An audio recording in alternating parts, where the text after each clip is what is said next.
Shalom saudara, apa kabar? Saudara jauh diberkati, amin. Dimanapun saudara berada, percayalah Tuhan tidak pernah meninggalkan kita. Sebelum kita masuk firman Tuhan, tundukkan kepala kita berdoa. Terima kasih Bapak, kembali kesempatan hari ini kami boleh menikmati firman-Mu. Persiapkan hati setiap kami Bapak, taruhkan perkataan-Mu di atas mulut bibir hamba-Mu, sehingga setiap mereka mendengar, mereka semuanya diberkati. Dan Yesus, kami siapkan hati kami. Haleluya, amin. Saudara, mari kita buka bersama dengan saya firman-Nya dari 1 Samuel 30 ayat 1 sampai dengan 4. 1 Samuel 30 ayat 1 sampai dengan 4. Firman-Nya berkata, ketika Daud serta orang-orangnya sampai ke Siklag pada hari yang ketiga, orang Amalek telah menyerbu tanah Negev dan Siklag. Siklag telah dikalahkan oleh mereka dan dibakar habis. Perempuan-perempuan dan semua orang-orang yang ada di sana, tua dan muda, telah ditawan mereka dengan tidak membunuh seorang pun. Mereka mengiring sekaliannya, kemudian meneruskan perjalanannya. Ketika Daud dan orang-orangnya sampai ke kota itu, tampaklah kota itu terbakar habis dan istri mereka serta anak mereka yang laki-laki dan perempuan telah ditawan. Lalu menangislah Daud dan rakyat yang bersama-sama dengan dia itu dengan nyaring sampai mereka tidak kuat lagi menangis. Oh, haleluya, saudara. Hari ini judul khotbah saya adalah Allah berbicara melalui masalah. Apa saudara? Allah bicara melalui masalah. Seringkali Allah berbicara melalui masalah, problem, tanpa kita sadari. Saudara, kenapa sih harus ada masalah? Kenapa sih harus ada problem? Kalau nggak ada masalah, kalau tidak ada problem kan enak. Saudara, seringkali masalah problem diizinkan oleh Allah itu untuk kebaikan saudara dan saya. Kenapa? Karena ketidakpekaan kita, karena keterbatasan kita. Dan Tuhan memakai itu semua supaya siapapun bisa merasakan, siapapun bisa ditegur. Contohnya saudara seperti ini, ada rasa sakit. Kenapa sih mesti ada rasa sakit? Kenapa sih kita mesti ada rasa sakit di sini? Kalau nggak ada rasa sakit kan enak. Kalau sampai tidak ada rasa sakit, betapa lebih berbahayanya lagi. Coba contoh saudara, kalau saudara pergi ke dapur, saudara tahu kan wortel, bawang bombay. Saat saudara mengupas, saat saudara memotong daripada bawang bombay dan wortel, potong, saat pisau kena tangan, saudara pasti stop. Kenapa stop? Karena ada perasaan sakit tadi.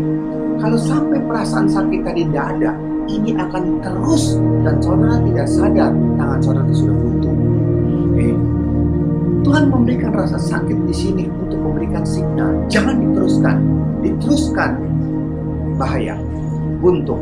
Demikian juga anatomi tubuh kita semuanya. Kita makan, kita minum. Kalau sampai tidak ada perasaan sakit di sini, ada perasaan lelah di sini, perasaan capek di sini, saudara, kita akan habis. Kita kerja tanpa kita makan. Padahal tubuh sudah memberikan signal dengan rasa ngantuk di sana. Itu tanda tubuh harus istirahat, tidak bisa diteruskan. Tapi karena tidak ada signal, karena kita tidak mempedulikan signal seperti itu, kita terus, kita jatuh sakit, kita dipaksakan. Ini yang terjadi. Begitu juga ibaratnya dengan mobil. Mobil harus ada oli. Oli harus ada di sana. Kalau tidak ada oli, dia bisa jalan cuma sebentar, langsung rusak. Mesinnya rusak. Mesinnya akan terus jalan memaksa. Sekalipun tidak ada oli, dia bisa jalan terus. Tapi dia harus ada oli. Karena tidak ada oli, mesin jalan terus. Akibatnya mesinnya rusak semuanya. Demikian juga ada rasa sakit, ada persoalan, ada masalah. Sebenarnya Tuhan sedang berbicara kepada setiap kita secara umum. Ini loh sedang berbicara. Untuk apa? Mawas diri. Untuk apa? Untuk kita stop. Mawas diri. Stop. Untuk kita hati-hati. Di situ yang terjadi. Hari ini kita melihat Siklag terbakar. Kenapa Siklag terbakar? Karena Siklag di situ adalah tempat di mana Daud tinggal. Di satu daerah di mana Daud tinggal. Kenapa Daud tinggal di Siklag? Kita tahu Siklag itu kan daerah orang Filistin, daerah musuhnya si Daud. Kenapa kok Daud ada di sana? Kenapa kok tinggalnya di sana? Ini yang terjadi saudara, tidak ada masalah yang datang kepada kita dengan kebetulan. Tidak ada masalah yang datang kepada kita dengan kebetulan. Itu yang harus ada dalam diri setiap kita. Setiap sebab dan akibat. Sebabnya ini, akibatnya ini yang terjadi. Kenapa sikap terbakar di sana? Coba saudara lihat, kita perhatikan. Sekarang kita perhatikan. Di 1 Samuel 27 ayat 1. Kenapa Daud tinggal di sana? 27 ayat 1. Di 1 Samuel 27 ayat 1. Tetapi Daud berpikir dalam hatinya, bagaimanapun juga pada suatu hari aku akan binasa oleh tangan Saul. Jadi tidak ada yang lebih baik bagiku selain meluputkan diri dengan segera ke negeri orang Filistin. Maka tidak ada lagi harapan bagi Saul untuk mencari aku lagi di seluruh daerah Israel, dan aku akan terluput dari tangannya. Saudara, ini yang terjadi. Seringkali orang percaya seperti itu. Masalah sih boleh, tapi masalahnya kalau masalah itu terus berlarut-larut dan bertahun-tahun tidak selesai, timbul kelemahan di sini, kejenuhan di sini, capek. Sampai kapan masalah ini selesainya? Demikian juga Daud. Hampir 13 tahun Tuhan menyertai dia. Ya, selama hampir 13 tahun itu dia dikejar oleh Saul seperti orang jahat. Dan akhirnya dia berkata sampai titik jenuh. Dia berkata, sepandai-pandainya tupai melompat, akhirnya toh jatuh juga. Hari ini aku luput dari tangan Saul, suatu saat aku pasti kena di dalam tangannya. Itu pola pikirnya dia. Maka dia ambil satu inisiatif.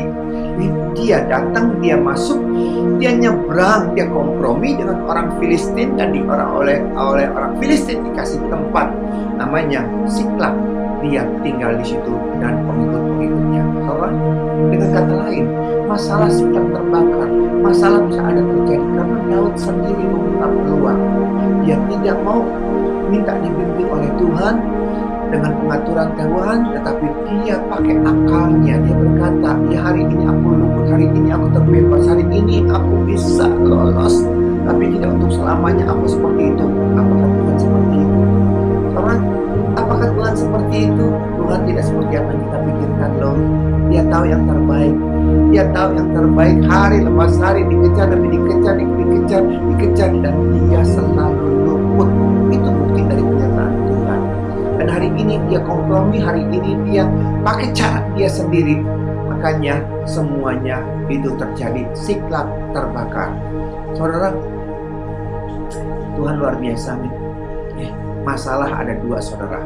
Kalau kita sedang ada masalah, kita ngalami masalah. Atau yang kedua, kita sudah keluar daripada masalah. Hari ini kita melihat masalah sesudah kita ada di luar. Dan hari ini kita bisa melihat, mengambil satu kesimpulan melalui masalah itu. Kita bisa melihat Tuhan bekerja Tuhan luar biasa. Ada amin.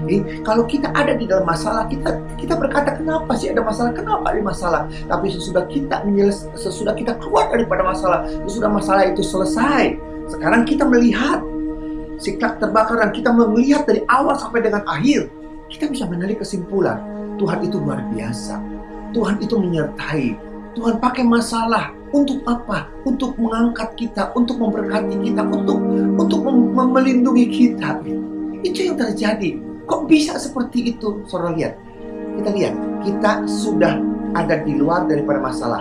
Kita lihat sekarang resuminya. Kita lihat kesimpulannya. Kita lihat masalah demi masalah yang dialami oleh Daud. Kita lihat. Kenapa Tuhan bekerja? Kenapa Tuhan begitu baik melalui masalah? Kita lihat 1 Samuel 29 ayat 6 sampai dengan 7. 1 Samuel 26, 1 Samuel 29 ayat 6 dan 7. Firman-Nya berkata, lalu Akis memanggil Daud dan berkata kepadanya, demi Tuhan yang hidup, engkau ini orang jujur, dan aku memandang baik jika engkau keluar masuk bersama-sama dengan aku dalam perang tentara, sebab aku tidak mendapati sesuatu kejahatan padamu sejak saat engkau datang kepadaku sampai hari ini. Tetapi engkau ini tidak disukai oleh raja-raja, ditolak oleh raja-raja yang lain, raja-raja kota. Sebab itu pulanglah, pergilah dengan selamat dan janganlah lakukan apa yang jahat di mata raja-raja kota yang orang Filistin. Lihat, saudara, Daud bukan saja dikejar-kejar oleh Saul dan dia masuk dengan orang Filistin, mau perang bersama-sama dengan orang Filistin, menyerang Saul. Di sini pun ditolak oleh raja-raja. Raja kota-kota di sana tuh menolak dia untuk tidak ngikut. Karena kalau kita melihat seperti ini, kita berkata, aduh gila, dasar suek banget ya. Sama bangsa sendiri aja dikejar-kejar, sama bangsa yang lain, orang musuh yang lain lagi pun aku ditolak. Dari seperti ini kita bisa mengambil kesimpulan berkata, aku sial banget, aku suek banget. Padahal saudara, kita yang sudah melihat semuanya ini, kita melihat bagaimana Tuhan bekerja dengan luar biasa. Kenapa saya berkata Tuhan luar biasa? Karena ini adalah cara Tuhan untuk memberkati dia, untuk melindungi Daud. Kok bisa melindungi Daud dan memberkati Daud? Kita lihat 1 Samuel 31 ayat 2. 1 Samuel 31 ayat 2. Saudara, 31 ayat 2 ini akhir daripada 1 Samuel ayat 2. Orang Filistin telah mengejar Saul dan anak-anaknya dan menewaskan Yonatan mati, Abinadab mati, dan Malkisua juga anak-anak Saul semuanya meninggal. Jadi dengan kata lain begini, baiknya gimana? Tuhan tuh baiknya gimana? Daud join kerjasama dengan orang Filistin untuk menyerang Saul. Untuk menyerang Saul. Untung di sini ditolak supaya jangan ikut. Kalau saja dia ikut, ini peperangan terakhir dari Saul. Dan peperangan ini Saul mati, anak-anaknya mati. Coba bayangkan kalau Tuhan tidak mencegah, memakai orang Filistin untuk stop, menolak Daud. Daud akan perang di sana. Dan apa jadinya? Kalau sampai Saul mati di sana, dia menempatkan diri seperti apa? Dia sebagai pemberontak, mengkudeta, dengan kompromi dengan musuh untuk menyerang, membunuh Saul. Kan sia-sia apa yang dilakukan oleh Daud. 2 kali dia diberikan kesempatan, 2 kali dia dikasih kesempatan untuk membunuh Saul. Apa dia katakan? Jangan menjamah orang yang diurapi oleh Tuhan. Terserah Tuhan mau membuat dia mati karena tua, karena hilang. Itu terserah Tuhan. Dia udah berbicara seperti itu. Tapi sekarang, kenapa bersama dengan orang Filistin untuk menyerang Saul?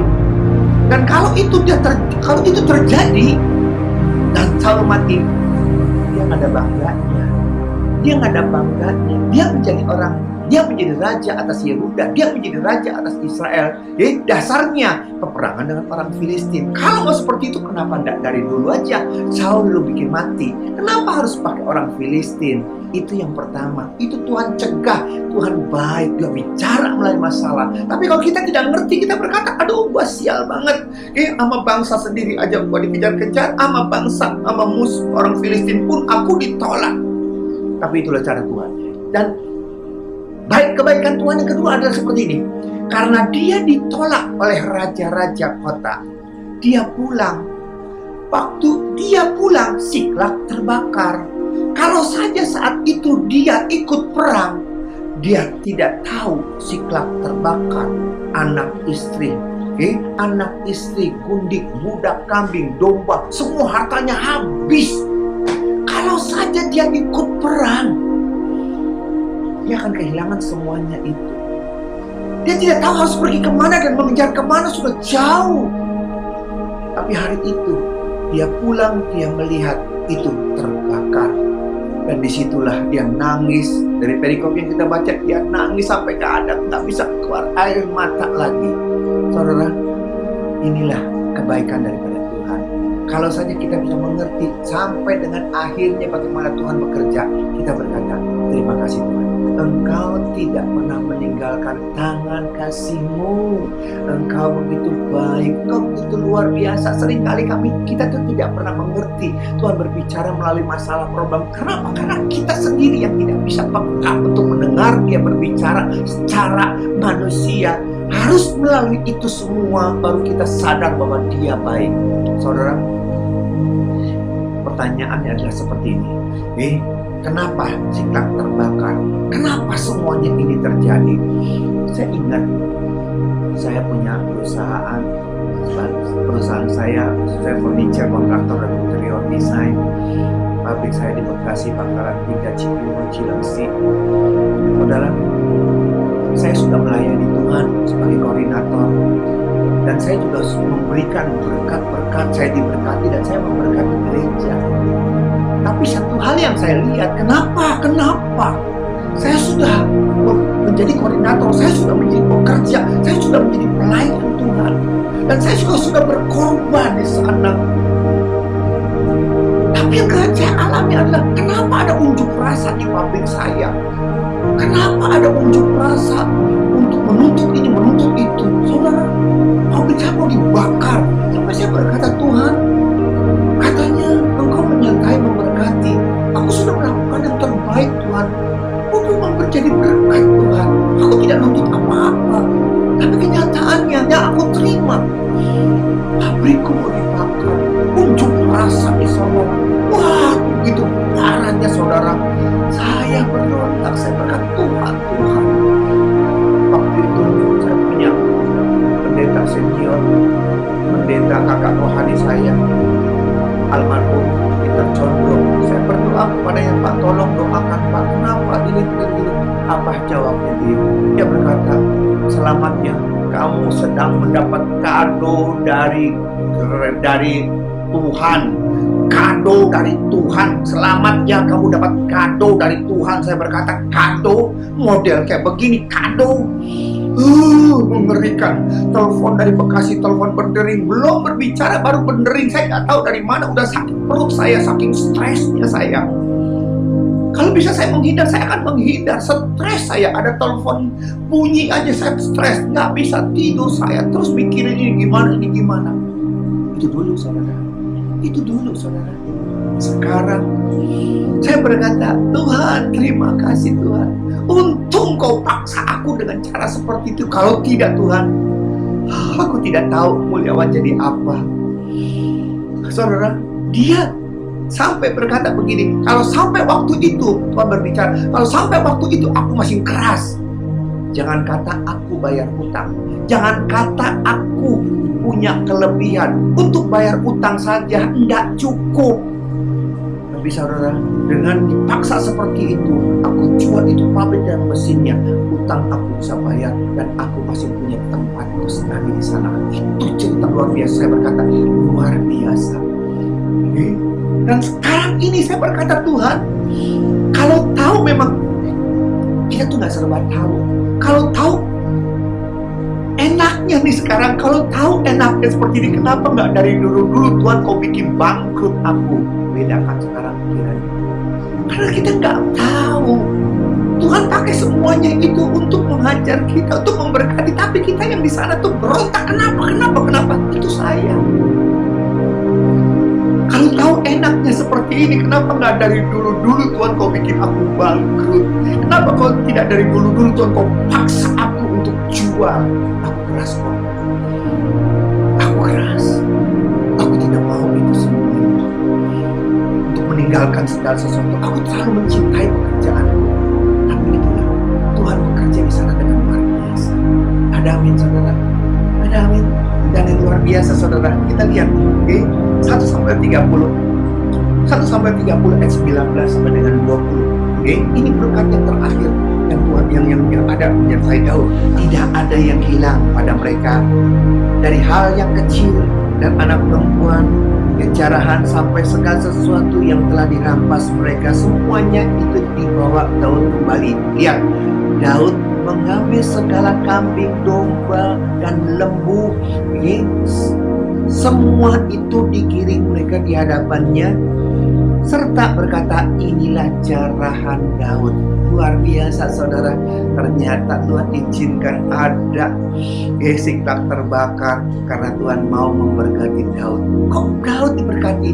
Bukan saja harta benda, anak, istri, gundik, budak, kambing, domba kembali. Jarahan dia dapat. Jarahan seperti apa? Kita lihat 1-30 ayat 14. Lihat jarahan daripada apa? Karena musuhnya itu, 1-30 ayat 14. Kami telah menyerbu tanah Negeb. Tuh, harta benda tanah Negeb dapat. Terus Negeb orang Kreta itu Kreti, dan daerah Yehuda dapat, tanah Negeb Kaleb dia dapat, dan Siklat telah kami bakar habis. Jadi dengan kata lain itu ada 3 kota harta benda, 3 kota rampasan, 3 kota itu dia dapat. Dia kehilangan 1, dia dapat 4. 1 kembali, 3 dapat jarahan. Itu luar biasa. Inilah jarahan Daud. Oleh karena itu saudara, siapapun kita di tempat ini, mungkin hari ini saudara mengalami masalah problem, saudara menjerit, Tuhan kenapa, Tuhan kenapa? Saudara, dekatkan dirimu kepada Tuhan, percaya kepada Dia, berdoa kepada Dia, minta hikmat, minta tuntunan, minta kekuatan daripada Dia untuk menghadapi masalah-masalah seperti ini. Sekarang tidak menyenangkan, ya dia tahu tidak menyenangkan, tapi di balik masalah ini ada berkat tersembunyi Tuhan siapkan buat saudara. Ada amin. Kita tidak tahu COVID Corona ini seperti apa, COVID-19 seperti apa. Kita menjerit hari ini, kita menjerit, kita tidak tahu. Sesungguhnya ada berkat tersembunyi yang Tuhan sudah siapkan buat berkat saudara, berkati saudara saya. Tidak ada semua yang kebetulan. Semuanya Tuhan sudah siapkan, dan semuanya Tuhan untuk mau memberkati saudara dan saya yang setia. Ada amin. Itu dengan kepala kita berdoa. Terima kasih Bapak, ajar kami untuk tetap setia, untuk tetap datang kepadamu Bapak. Sekalipun problem dan masalah kami begitu makin hari makin menempa kami, ajar kami tetap percaya bahwa Tuhan tidak pernah meninggalkan kami, dan Tuhan senantiasa menuntun kami melalui masalah. Kami memperoleh berkat yang luar biasa. Berkati jemaatmu dimanapun mereka berada Tuhan. Tutup pembesaran kuasa darahmu Bapak. Khususnya dalam keadaan COVID seperti ini, mereka tetap tegar, mereka tetap kuat, mereka tetap percaya bahwa Tuhan tidak pernah meninggalkan mereka. Berkati negara, presiden, wakil presiden, gubernur, dokter, suster, dan semua jajaran sampai yang terendah Tuhan. Tutup pembus mereka dan kuasa darahmu, lindungi jagai negara kami, dan kami percaya Indonesia diselamatkan. Dalam nama Yesus berdoa, haleluya, amin. Demikian saudara, firman Tuhan. Sampai jumpa dalam sesi yang akan datang. Tuhan Yesus memberkati. Shalom.